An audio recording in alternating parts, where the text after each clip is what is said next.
Hey guys, welcome to Jennifer Penn channel. I am Jennifer Penn. Thank you so much for tuning in. Today I will be discussing one of my latest books, The Disciplined Leader, Mastering the Mindset to Lead, Not Just to Manage.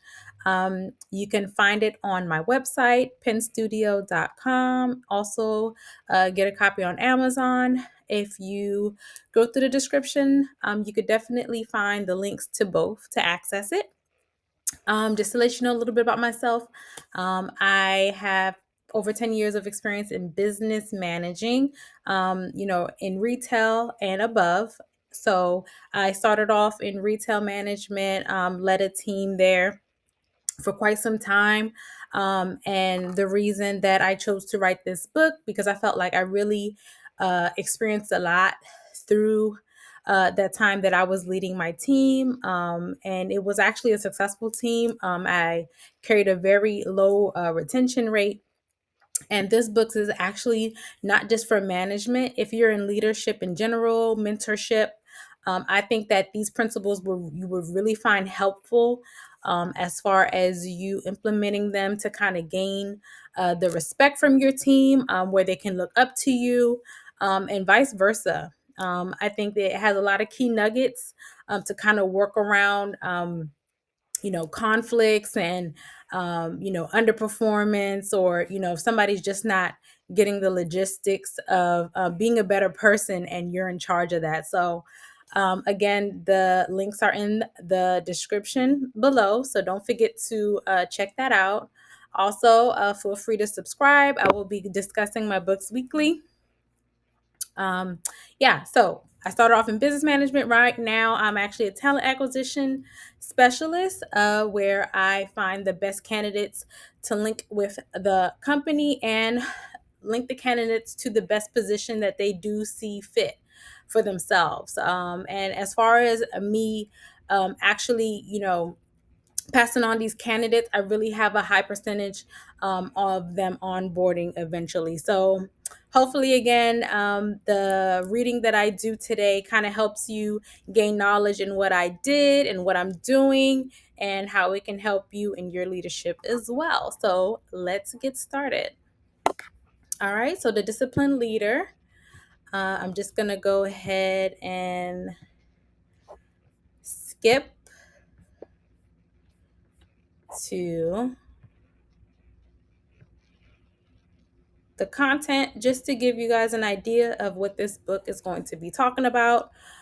Foundational principles of disciplined leadership, empowering your team members through coaching and mentorship, improving employee engagement and motivation, handling performance issues and implementing corrective actions, this is primarily one of the things I come across a lot when I do my screenings, as far as them, new management or existing management, being able to find the balance to be able to uh, give corrective feedback and kind of hold the personnel a level where they can kind of be relatable at the same time. Because sometimes when you're in leadership or a management position, you don't want them to fear you, like, oh my gosh, I have to work with this person all day. You kind of want that balance where, like, hey, so and so's working today, and be relatable, and kind of, if they have any questions about, their daily lives, you as their mentor or as their leader, as their manager,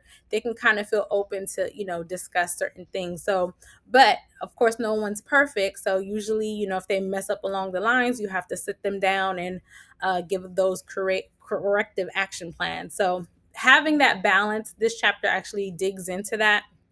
Chapter 5, embracing change, fostering adaptability, and then chapter 6, creating a high retention and high performing environment. All right. So just skipping over the introduction and preface, I'm just going to jump right into chapter 1.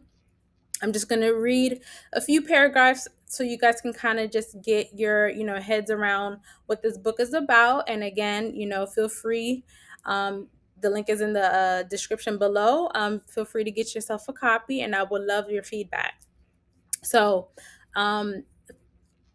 foundational principles of disciplined leadership.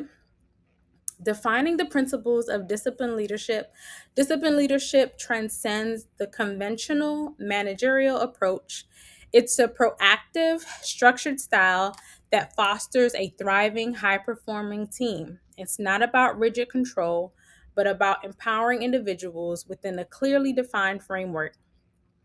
At its core, disciplined leadership rests on four interconnected pillars: clarity of vision, consistent communication, unwavering accountability, and cultivation of a robust culture of trust. These elements, when expertly woven together, form the bedrock of sustained success.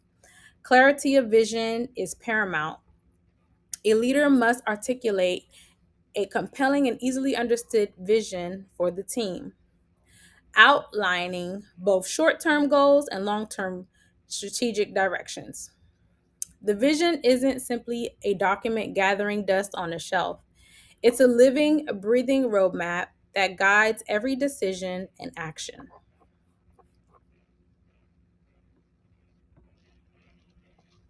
Consider communication is the lifeblood of a disciplined leadership approach. It's not just about delivering information, it's about creating a two-way dialogue, fostering open feedback, and ensuring transparency. Regular team meetings, one-on-one check-ins, and readily available communication channels all contribute to this crucial element. Consider a scenario where a major project faces an unexpected setback. A disciplined leader wouldn't bury the bad news. They would promptly open and openly, honestly communicate the situation to their entire team. This transparency, while potentially uncomfortable, builds trust and allows the team to collectively brainstorm solutions. Conversely, a lack of communication breeds uncertainty, rumors, and ultimately a decline in morale and productivity. The consistent nature of communication is key. Regular updates, even on seemingly minor issues, prevent misunderstandings and maintain momentum. Effective communication requires active listening, a skill that allows leaders to truly understand their team members' perspectives and addresses their concerns. This builds trust, the next crucial pillar. Accountability, the third pillar, is about ensuring everyone understands their responsibilities and the consequences of their actions. It isn't about blame, it's about creating a culture where individuals take ownership of their work and are held responsible for their outcomes. This necessitates clear roles and responsibilities, well defined performance metrics, and systems for providing constructive feedback. Consider a sales team striving to meet ambitious quarterly targets. A disciplined leader will clearly define individual targets, provide regular performance updates, and offer constructive feedback to improve results. They will also celebrate successes and offer support during challenges, fostering a culture of mutual accountability and ultimately the erosion of a team cohesion. It is important to strike a balance between holding people accountable for their work and providing support and understanding. A culture of blame fosters fear, while a culture of accountability inspires growth. Finally, fostering a culture of trust is essential for high performing team. Trust isn't simply a nice to have, it's the foundation upon which all elements of disciplined leadership rest. It's built through transparency, consistent communication, and fair treatment. It means being willingly to admit mistakes, solicitate feedback, and act on constructive criticism. Consider a team facing a difficult decision. A disciplined leader will involve the team in the decision making process, actively seeking input and considering various perspectives. This inclusiveness demonstrates trust and respect, fostering a sense of ownership and shared responsibility. Conversely, a lack of trust can lead to breakdown in communication, decreased morale, and ultimately decreased productivity. A leader must actively work to build trust by consistently demonstrating integrity, fairness, and respect.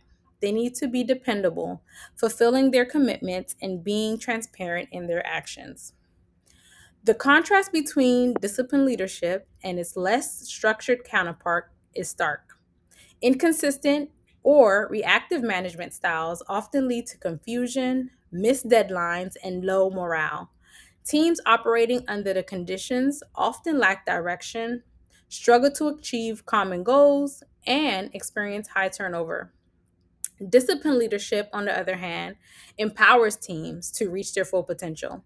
The clarity of vision provides focus, consistent communication fosters collaboration, accountability ensures responsibility, and trust cultivates a supportive environment.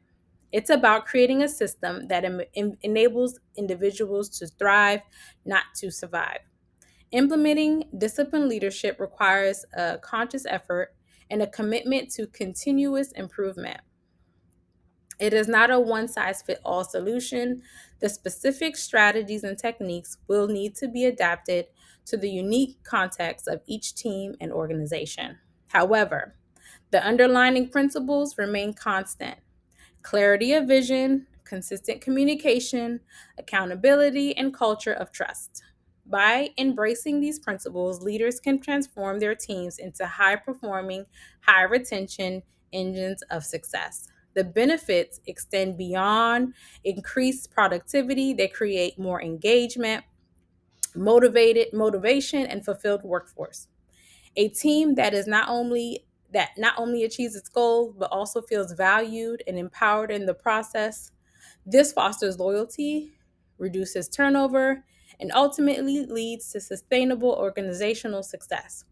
The journey toward disciplined leadership is an ongoing process requiring constant reflection, adaptation, and an unwavering commitment to empowering individuals within a clear and supportive framework.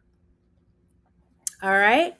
So I hope you guys picked up a few nuggets as far as what it means to be a disciplined leader. And when I use the word disciplined, it is something that you have to continually practice until it becomes a mind frame on how you lead and how you treat others and how you are able to gain influence because of the different morals and standards that you give yourself and your team.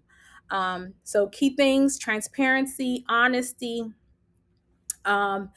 is something that kind of helps build that process up in the beginning, which is what this first chapter and few paragraphs were speaking about.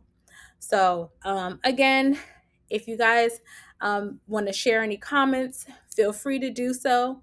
Again, I'm Jennifer Penn, and I'll be doing this weekly, just going through chapters and just open about just expressing the things that I have learned throughout my management years and how it gained, how it helped me gain influence in those individuals' lives to make them better, and just laying a foundation on what they can take on to become a leader themselves. So I hope you guys enjoy, and until we see each other next time, and I'll see you on the other side of success.